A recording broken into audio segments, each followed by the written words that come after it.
loves a great story or a fairy tale just to escape for a little bit. So I hope you enjoy The Little Red Caboose. It's one of my favorites.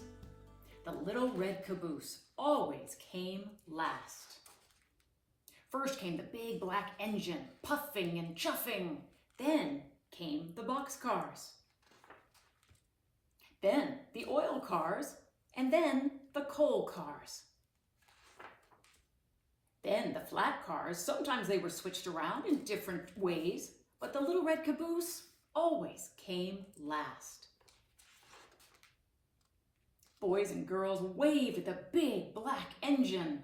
They listened to the boxcars and the oil cars and the coal cars and the flat cars go clickety-clack, clickety-clack. But by the time the Little Red Caboose came along, the boys and girls were turning away because the Little Red Caboose always came last. "Oh, smoke," said the Little Red Caboose. "I wish I were a flat car or a coal car or an oil car or a box car so boys and girls would wave at me. How I wish I were a big black engine puffing and chuffing way up at the front of the train. But I'm just the little old red caboose all the way back here. No one cares for me." One day, the train started up a mountain. Up went the big black engine. Up went the boxcars. Up went the oil cars. Up went the coal cars. Up went the flat cars. Up went the Little Red Caboose.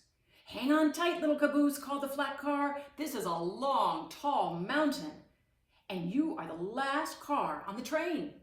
"Don't I know it," sighed the Little Red Caboose. "Poor me." The train went slower and slower and slower. Soon it was hardly moving. It looked as if that train could not get up the mountain. "Look out, little caboose," called the flat car. "The train is starting to slip back down this long, tall mountain." "Not if I can help it," said the Little Red Caboose, and he slammed on his brakes, and he held tight to the tracks, and he kept that train from sliding down the mountain. Look at him using all his strength, and all that smoke is starting. Then, bump! The Little Red Caboose felt something push him from behind. It was two big black engines. They pushed the train up to the top of the mountain. Look at them go. "We couldn't have done it," said the big black engines, "if it hadn't been for the Little Red Caboose." Everyone cheered, and the Little Red Caboose, nearly burst with pride.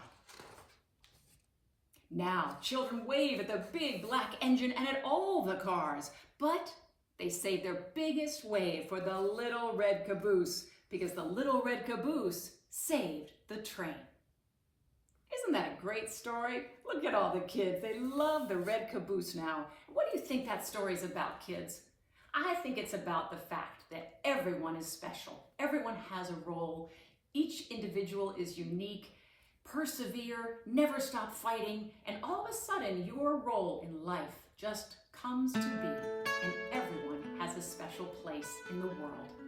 I hope you're feeling great these days, and I will see you next time.